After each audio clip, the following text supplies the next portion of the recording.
Bom dia, alunos da Gami Souza. Eu estou gravando esse vídeo para poder corrigir a nossa primeira atividade valendo nota, tá? Eu coloquei nesse arquivo só as respostas por falta de habilidades técnicas, tá bom? Mas vamos lá. A questão número 1 pedia para vocês identificarem, né, as situações de comunicação e a linguagem que era utilizada. Eu peguei alguns trechos de respostas de alunos aí para poder montar esse gabarito, tá bom? Então, talvez alguém identifique aí a sua resposta. Bom, questão 1, seria mais ou menos assim a resposta. Existem diversas situações nas quais podemos utilizar a linguagem formal ou a linguagem informal. As escolhas para o uso de cada devem ser relacionadas ao momento da situação. Né? Então, a gente entende que uma situação mais formal vai pedir uma linguagem mais formal, uma situação mais informal vai pedir uma linguagem mais informal. Então, não existe um certo e errado, e sim um jeito adequado que convenha ao diálogo.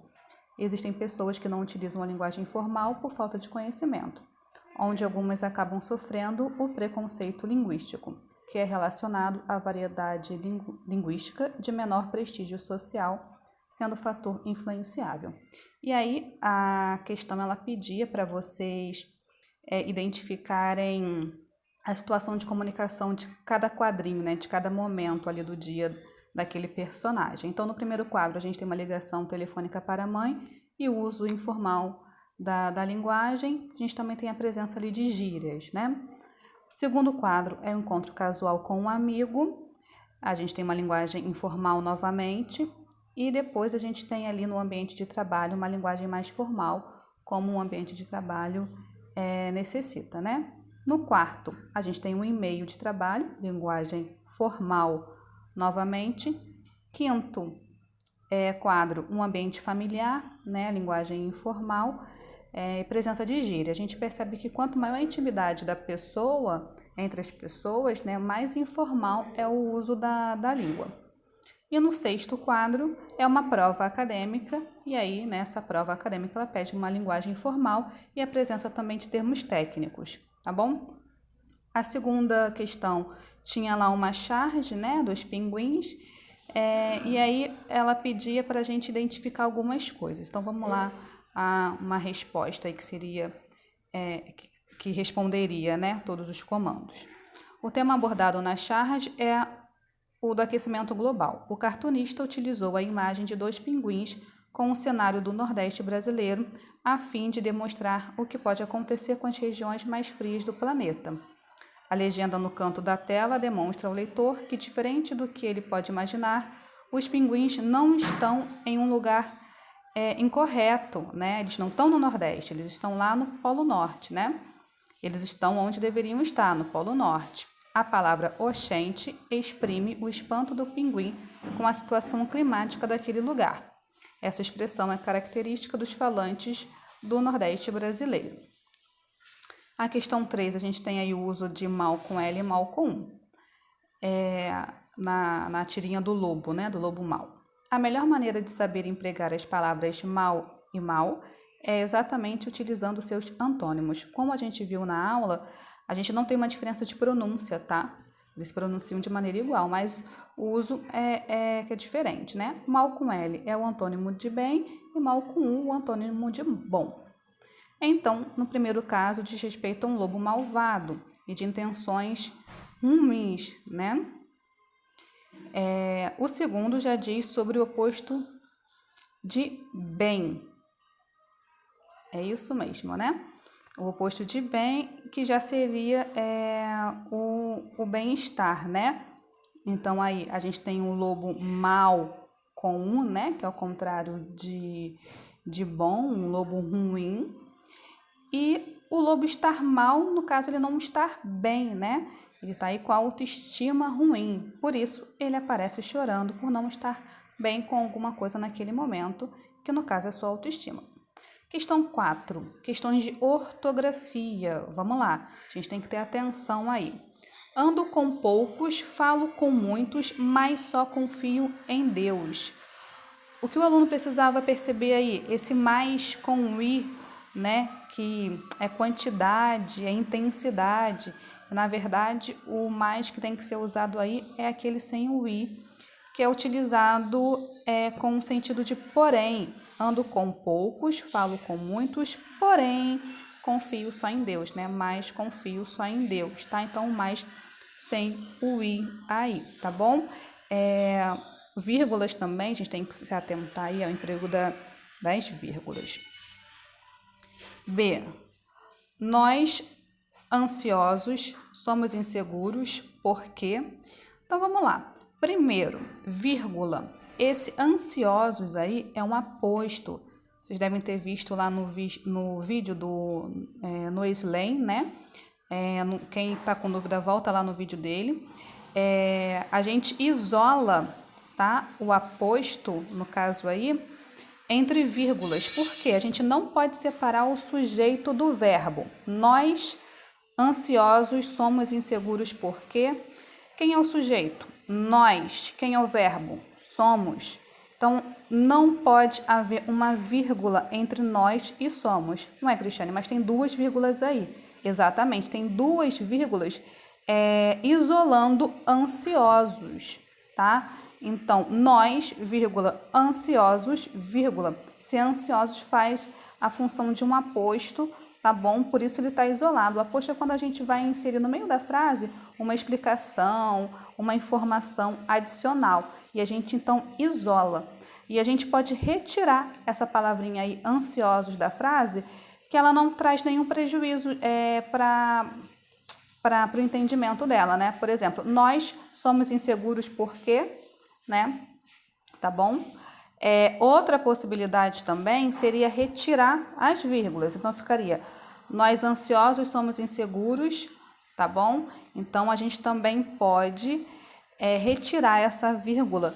E aí, a gente também tem essa possibilidade. O que não pode acontecer é deixar essa única vírgula, tá bom?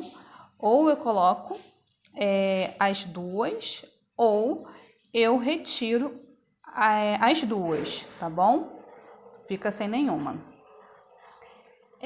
Esse porquê aí é um porquê explicativo, então é aquele junto sem acento, tá bom? Ele vai explicar por que as pessoas são ansiosas. E aí, no caso, né, como é uma postagem da internet, passe para o lado e aí você vai saber as informações. Então, é um porquê explicativo junto sem acento.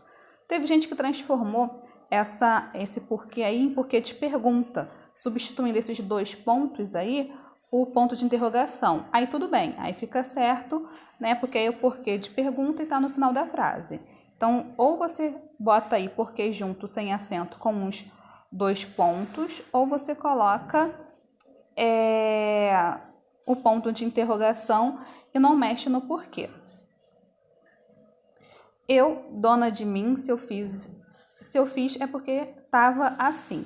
Então, vamos lá. Eu, dona de mim. Novamente, a gente tem aí um aposto, tá? Então, eu, dona de mim, vai ficar entre vírgulas, tá? Dona de mim fica entre vírgulas.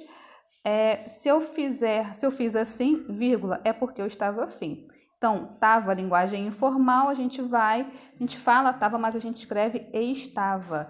E esse afim, quando a gente está afim de alguém, de alguma coisa, é separado. Lembra que eu brinquei na aula que a intenção é ficar junto, mas o afim é separado, tá bom? Letra D. Querido aluno, após a utilização dos pesos, por favor, guardem em seus devidos lugares, assim evitamos acidente. Obrigada. A gente precisa prestar atenção aí, ó. Querido aluno, tá no singular. Cadê o verbo dessa frase? Querido aluno, né? Por favor, guarde. Então, esse guarde tem que ir para o singular. Ou a gente coloca querido aluno no plural. Queridos alunos, guardem, tá? Ou querido aluno, guarde, tá? Eu tenho aí um vocativo é a pessoa a quem eu estou me referindo, né? Um chamamento. Então, a gente coloca querido aluno, vírgula, após a utilização dos pesos, vírgula, por favor, guarde-os em seus devidos lugares. Perceba aí que guarde está no singular. Eu coloquei esse guarde-os, né, para poder fazer referência aos pesos, tá? Como a gente não viu aí colocação pronominal, eu não cobrei isso de vocês, tá? Mas aí eu tô colocando certinho. Assim, vírgula, evitaremos acidente. Obrigada. É importante a gente perceber que, assim, eu cobrei nas correções aquilo que eu já passei, tá? Então, algumas coisas, assim, por exemplo, na questão B, né, eu tô considerando aí essas duas possibilidades do uso da vírgula e tal, porque a gente não viu todas as regras gramaticais, todas as regras sintáticas em relação ao emprego da vírgula. Então, eu tentei manter uma coerência aí na correção, tá bom? De acordo com o que a gente viu, né? Questão 5. Tinham 2 textos, né? E a gente tinha aí a expressão maratonar e pedir o significado, né? Significa assistir a um seriado, ler um livro ou consumir qualquer produto de entretenimento de forma ininterrupta, frenética ou incessante, tá? Então, a resposta era mais ou menos isso. Letra B pedia para você retirar do texto a consequência da descoberta de Newton, né? E a gente tem, com essa descoberta, Newton eliminou a dependência da ação divina e deu início à ciência moderna. Questão C, interpretação de texto, né? Compreensão textual. E essa questão foi assim a que eu li as respostas com mais carinho, porque eu queria que vocês percebessem algo bem interessante aí. Mas, vamos lá. O texto 1 traz uma referência histórica para tratar do momento que estamos vivendo, certo? A questão da quarentena. Levando o leitor a crer que se pode fazer ótimas descobertas e criações mesmo em meio a situações muito ruins. Então, a gente tem aí um incentivo, né, de olha, né, a gente está aqui na pandemia, está morrendo gente, mas olha, isso já aconteceu, né, e todos esses caras fizeram coisas maravilhosas, então aproveita aí o seu tempo livre para isso, né. Mas aí o texto 2, a gente tem uma menina lá que está falando que ela está fazendo vários nadas, né, não está fazendo vários nadas, na verdade ela está cuidando do psicológico dela. E aí a palavra-chave que eu queria ver na resposta de vocês é a palavra crítica. O texto 2 faz faltou um aí, né?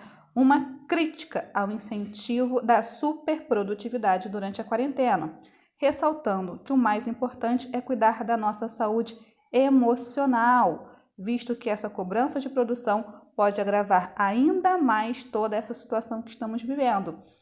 Então, o que a gente precisava perceber é que esse meme, né, um meme da internet, está criticando que as pessoas estão a todo tempo falando, né, façam isso, aproveitem para fazer cursos e tal, sendo que é muito difícil a gente manter a nossa produtividade e principalmente pensar em novos projetos no meio dessa situação aí toda tão ruim, tá bom, meus amores? Então, essa foi a primeira correção da nossa atividade. E façam, então, agora a segunda atividade avaliativa, por favor, tá bom? Um abraço, tchau, tchau.